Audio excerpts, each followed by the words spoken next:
Now turns to Part 3. Part 3. You will hear a conversation about tea between an expert and a reporter. You have 30 seconds to look at questions 21 to 24.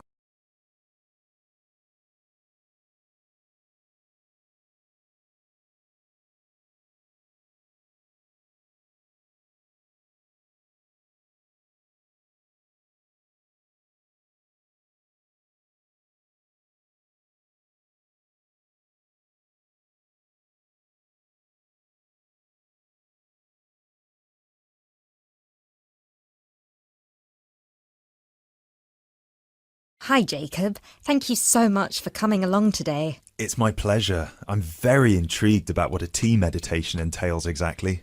Well, it's very simple, really. I think the first thing you need to keep in mind is that it is mostly about leaving everything that you have been thinking or worrying about today to one side. Really focus on the present moment. Oh, it sounds great. I certainly don't know very much about tea and I'm keen to get started.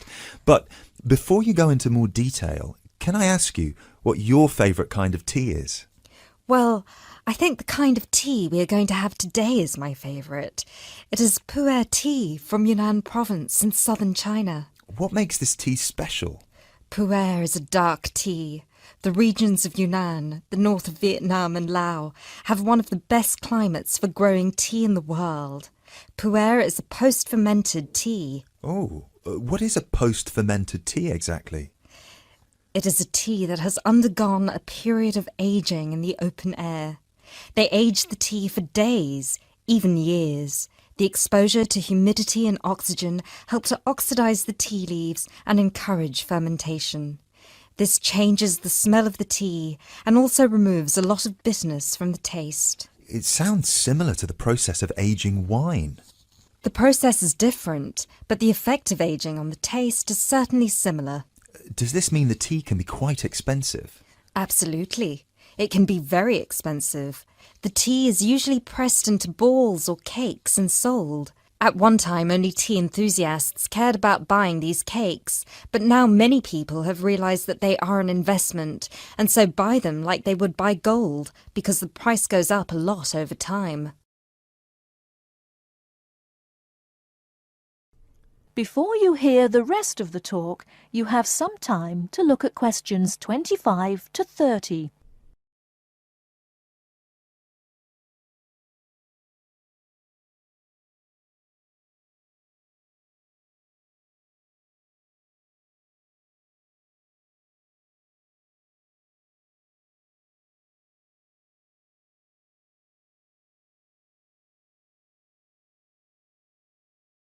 Now listen and answer questions 25 to 30.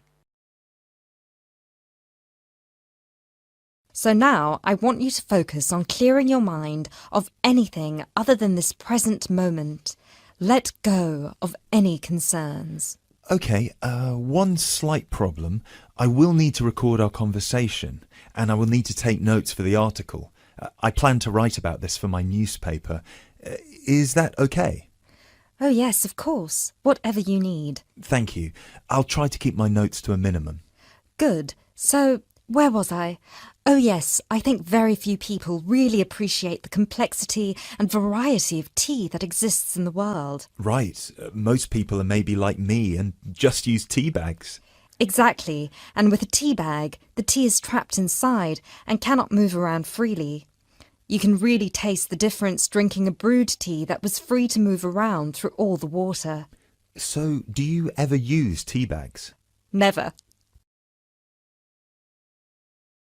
There are many different kinds of tea: white, yellow, black, green, oolong, matcha, herbal and many others. Each one has its own unique properties. To fully experience what each tea has to offer, you must brew it in the correct way. I also believe in only drinking tea that is picked and sorted by hand, rather than using mechanical processes. Although it takes more time, the tea made by hand is so much better that it leads to an increase in the tea's sales. But in that case, surely if there is more interest in the tea, and with the time-intensive farming process, This means there could be shortages because the demand is higher than the ability to produce it. There were shortages for a while, but then an artificial fermentation process was developed in the 1970s, which helped to speed up the fermentation times. As I mentioned, this process has an ageing effect on the taste of pu'er tea that is very similar to the effect on the taste of wine that you get from that fermentation process, though for pu'er tea today, we're talking about that artificial process. How can they do this artificially? The farmers gather the tea leaves into a big pile, then cover it with a large sheet or tarp. They spray water on the tea every now and then, and therefore fermentation happens faster. Usually the tea is left for 30, 45, 60 or even 90 days still. The farmer will check the tea every few days, and just by the feel of the tea, he knows whether it is ready or if it needs more time. Wow, that sounds like a fascinating process. I never realised that there was such a science behind producing tea. Well, now you are ready for the best part, the tasting of it. That sounds like a very good idea to me. So what I will do now is boil the water, and we can begin our meditation. What does that entail? We need to focus on only two things. The first is your mind and body. Forget everything that you have been worrying about today. Forget about what you have to do later on, or what somebody said to you earlier. Focus on your breathing and on how your body feels. If you have aches and pains, acknowledge them. Pinpoint where there is tension in your body and try to release it. Oh, yes, I can really feel tension in my shoulders. Let it go. Close your eyes if that helps. Take deep breaths in and out. Soon we will drink the tea. When you drink it, think about the taste and how it feels on your tongue. Is it easy to swallow the tea, or do you need to gulp it? Can you brew the tea leaves more than once? Oh yes, you can brew some teas more than 10 times. Now we will shift to noble silence, focusing only on ourselves and the tea. Enjoy.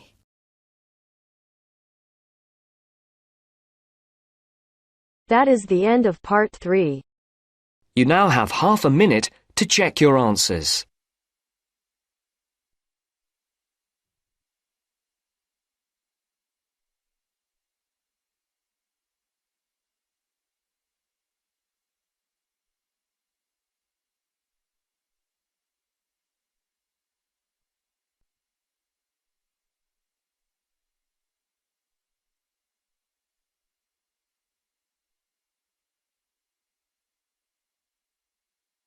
Now turns to part 4. Part 4. You are going to hear a lecturer giving a talk about whale migration. First, you have some time to look at questions 31 to 40.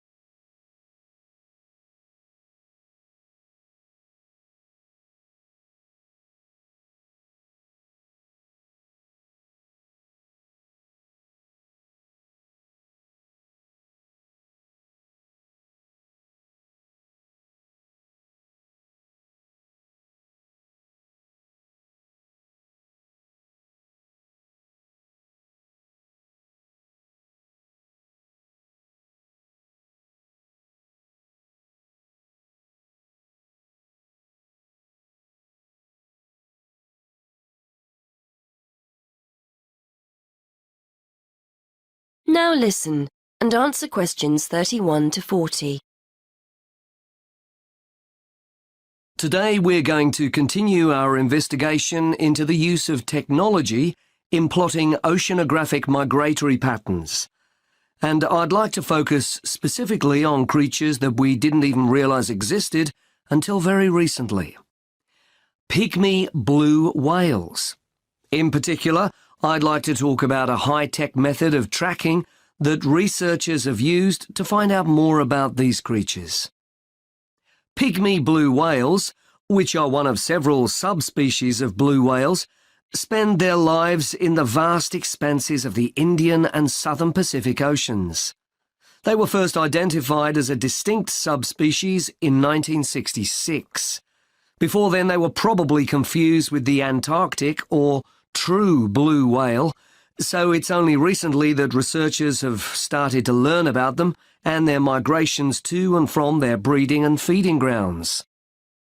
Scientists are interested in pygmy blue whales because, although they are a very mobile subspecies, very little is known about their movements and their populations.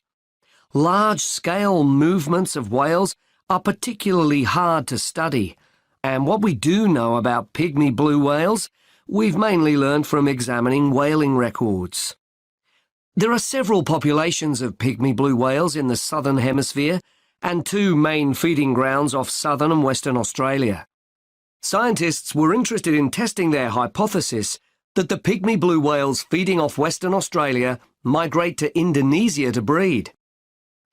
To track the whales' movements, researchers made use of something called satellite telemetry. This refers to the use of a satellite-linked tag attached to a whale. When the antenna on the whale breaks the surface of the water, the tag communicates with a satellite system.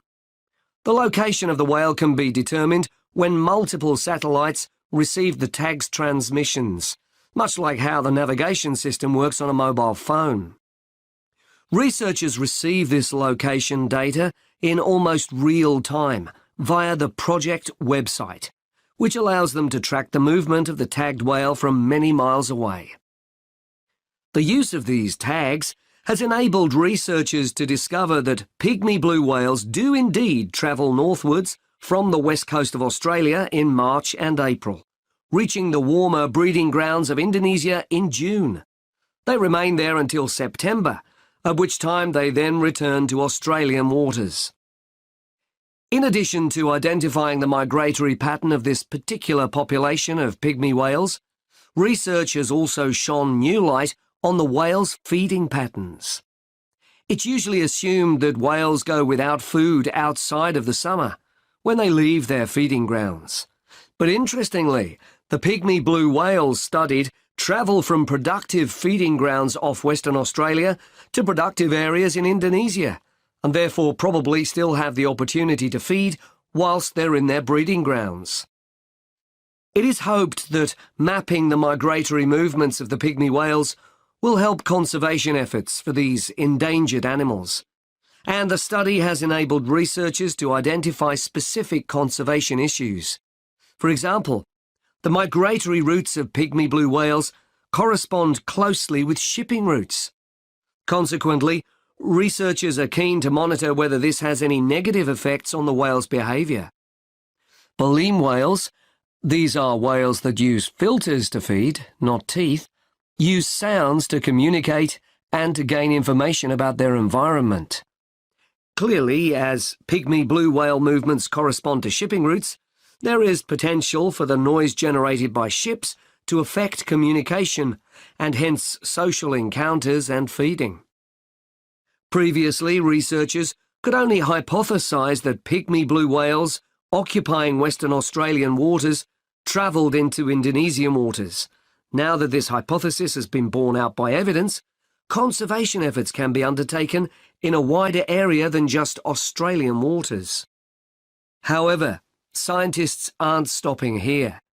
A question mark still remains over the movements of the pygmy blue whales that utilise the feeding grounds further south, off the southern coast of Australia. Genetic evidence indicates that there is a mixing taking place between the population of whales in the feeding grounds of Western Australia and the population further south. Researchers are keen to discover whether the pygmy whales from the southern feeding grounds follow a similar migration route to those from the west coast, or whether they migrate to the subtropical region to the south of Australia. As a result, there are plans to tag the pygmy blue whales further south in order to find out whether they move through the same areas as the western population and are therefore exposed to the same risks. That is the end of part 4. You now have half a minute to check your answers.